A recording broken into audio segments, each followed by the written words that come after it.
আপনারা দেখছেন সন্দেশখালী টিভি আর সন্দেশখালী টিভিতে আপনাকে স্বাগতম। তো দর্শকবৃন্দ, এই মুহূর্তে যে আপডেট নিয়ে আপনাদের সম্মুখে হাজিরা দিয়েছেন, অলরেডি আপনারা দেখতে পাচ্ছেন গতকালকের এক ভিডিও সোশ্যাল মিডিয়ায় আমরা দেখতে পেয়েছি। গভীর রাতে কলকাতার রাজপথে 26,000 চাকরি হারাদের যেভাবে ঘুমিয়ে আছে, রাজপথে কিভাবে ঘুম আসে, গভীর রাতে প্রচণ্ড ক্লান্ত হয়ে যাবার পরেই হয়তো রাজপথে ঘুমটা এসছে।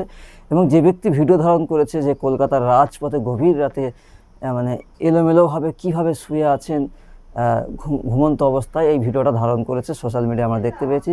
তাই সন্দেশখালী টিভিতে আপনাকে দেখানোর চেষ্টা করছি। দর্শকবৃন্দ, আজকের এই 26,000 চাকরি হারাদের যে অবস্থা আজকে কলকাতার রাজপথে আমরা দেখতে পাচ্ছি, এর দায় কে নেবে? 26,000 চাকরিজীবীদের মুখের অন্ন কেড়ে নিয়েছেন। হ্যাঁ, এখানে প্রশ্ন রয়ে যায়, অবিলম্বে রাজ্যের মুখ্যমন্ত্রী তিনি নির্বাচন করুক এবং তদন্ত করুক বৈধ এবং অবৈধ যারা বৈধভাবে চাকরি পেয়েছেন তাদেরকে আবার অবিলম্বে চাকরির খোঁজ তাদের দিতে হবে, চাকরিতে আবার জয়েন করাতে হবে। আর যারা অবৈধভাবে ঘুষ দিয়ে চাকরি পেয়েছেন তাদেরকে জেলে ভরে দাও। এই লিস্ট বাইর করলে দুধ কা দুধ পানি কা পানি তো হয়েই যায়। তারপরে রাজ্যের মুখ্যমন্ত্রী কেন এখনও পর্যন্ত বৈধ আর অবৈধভাবে চাকরি পাওয়ার লিস্ট কেন বার করছেন না জানেন আপনি? শোনেন, এবার যদি এই লিস্ট বাইর করা হয় যে কারা ঘুষ দিয়ে চাকরি পেয়েছেন আর কারা যোগ্যতার মাপকাঠিতে চাকরি পেয়েছেন, এমন যদি লিস্ট বাইর করা হয়, সর্বপ্রথমে ধরা পড়বে রাজ্যের মুখ্যমন্ত্রীর শাসক দলের বড় বড় নেতারা ধরা পড়ে যাবে। কারণ যে নেতার কাছে ঘুষ দিয়ে 14 লাখ 15 লাখ ঘুষ দিয়ে যারা চাকরি করেছেন, তার পরের দিন তারা এই নেতাদের বাড়ির সামনে গিয়ে বিক্ষোভ জানাবে। শাসক দল জানে তার নেতা কর্মীরা আগেই ধরা পড়বে, বড় বড় নেতারা। কারণ যে মন্ত্রীর কাছে 14 লাখ 15 লাখ দিয়ে চাকরি পেয়েছেন অবৈধভাবে, তাদের বাড়িকে বিক্ষোভ জানাবে। তো দর্শকবৃন্দ, এই নিয়ে 26,000 চাকরি হারাদেরকে নিয়ে নওশাদ সিদ্দিকী কী বলেছেন স্পষ্টভাবে জানিয়ে দিয়েছে। রাজ্য সরকার সম্পূর্ণ দায়ী। এত অনেক গল্প শোনাচ্ছে, অনেক কিছু বলছে, আমি চিন্তিত। 20,000 গ্রুপ সি, গ্রুপ ডি 25,000, এইসব 25-20 এই ধরনের অনেক গল্প শোনাচ্ছে। গ্রুপ মানে কি plan A B C D X Y Z পর্যন্ত আছে এদের কাছে। কিন্তু এত প্ল্যানেরও দরকার নেই, এত ডিস্টার্বেরও চিন্তিত হওয়ার দরকার নেই। শুধু দরকার কি, কজনকে অবৈধ পন্থা অবলম্বন করে চাকরি দিয়েছে তাদের লিস্ট বার করে দিক, তাদেরকে বাতিল করে দিক। রিভিউ পিটিশনে গিয়েছে, ওর সাথে শুধু অ্যাটাচ করে দিক যে এতজনকে আমরা অবৈধ পন্থা অবলম্বন করে চাকরি দিয়েছি, এদেরকে আমরা বাদ দিয়ে দিলাম, কাজ। তাহলে বৈধগুলো চাকরি পেয়ে গেল। কিন্তু এটা না করে কি করছে, হই হই করছে, মানুষকে পাবলিককে বোকা বানাচ্ছে। আমার আর একটা কথা বলছি, এরা কোনোদিন লিস্ট বার করবে না। বার করলে এদের দলের নেতাদের পিঠে আর চামড়া থাকবে না। কাদের? কোন নেতাগুলো? যারা টাকা নিয়ে চাকরি বিক্রি করেছে। আমি আপনাদের বলি কিভাবে বিক্রি হয়েছে। একটা চাকরি হয়তো 15 লাখ টাকায় বিক্রি হয়েছে। আপনার এই বাসন্তীর কেউ তো টাকাটা ঘাট ওঘাট ঘুরতে ঘুরতে কলকাতার ঘাটে গিয়েছে, হয়তো খুব বেশি হলে 1 লাখ টাকা রেখেছিল, বাকি 14 লাখ টাকা কোথায়? কলকাতার ঘাটে। ওই কলকাতার ঘাটে 14 লাখ আর কলকাতায় আছে কোথায়? ইউক্রেন চলে গেছে, রাশিয়া চলে গেছে, জার্মানি চলে গেছে, আবুধাবিতে চলে গিয়েছে, দুবাইয়ে চলে গিয়েছে। দুবাইয়ে কোথায় পৌঁছাচ্ছে? 8,000 কোটি টাকা কার কাছে আছে সেও নওশাদ সিদ্দিকী একটু খোঁজ নিচ্ছে। সময়ের সাথে সাথে বলে দেবো। এই গাড়িটা কিসের ব্যাপার ভাই? ওটা কি ওই দিকটা কি রাস্তা আছে নাকি? আচ্ছা, চলে যাচ্ছে, ঠিক আছে।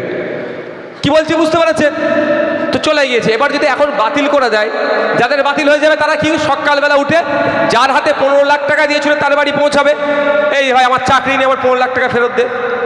একটা টাইম নেবে, যদি না টাকা ফেরত দিতে পারে, টাকাকে ফেরত দিতে পারবে? ও তো ওপরকে চাওয়ার আর ক্ষমতা আছে? কোনো প্রমাণ আছে যে ওপরকে দিয়েছে? নেই, 1 নম্বর কথা।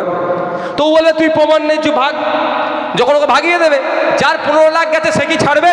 ওকে পোস্টে বেঁধে পিটবে, তাই না?